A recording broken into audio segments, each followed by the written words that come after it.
অনেক আগে গ্রেপ্তার করা হচ্ছিল। আর উনি ভেবেছিলেন যে ভোটের পরে ভেঙে গিয়েছিলেন, ভাবছেন যে এখানে এইভাবে বেঁচে যাবে। উদয়ন গুহ গ্রেফতার, আর দিনহাটায় যেন উৎসবের আবহ।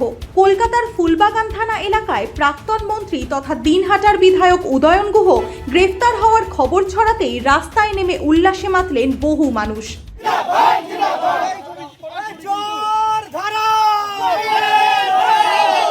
কোথাও আবির খেলা, কোথাও মিষ্টি মুখ, খুশির আমেজে সরগরম গোটা দিনহাটা। এদিকে বিজেপি বিধায়ক অজয় রায়ের দাবি, এমন কোনো জায়গা নেই যেখানে উদয়ন গুহ কেলেঙ্কারির অভিযোগে জড়াননি। প্রতিটি দুর্নীতি ও প্রতিটি কেলেঙ্কারির বিচার হবেই। গ্রেফতারির ঘটনায় নতুন করে তুঙ্গে রাজনৈতিক চর্চা। দেখুন, গ্রেপ্তার তো অনেকেই করা উচিত ছিল ওনাকে, কারণ ওনার নামে অনেক মামলা আছে। উনি রতন ভবনের খুনে যেমন 1 নম্বর আসামি আছেন, পঞ্চ শহীদের নাম আছে ওনার। উনি বীজ কেলেঙ্কারি করেছেন, উনি আবাস যোজনায় দুর্নীতি করেছেন, উনি চাইল্ড কেয়ার নামে দুর্নীতি করেছেন।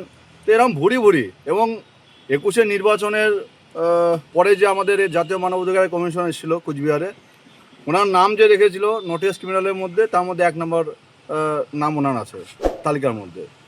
তো এরপরে অনেক আপনারা দেখেছেন যে ওপেন স্টেজে বিভিন্ন ধরনের উনি খুব মন্তব্য করতেন। তো অনেক আগে গ্রেপ্তার করা হচ্ছিল।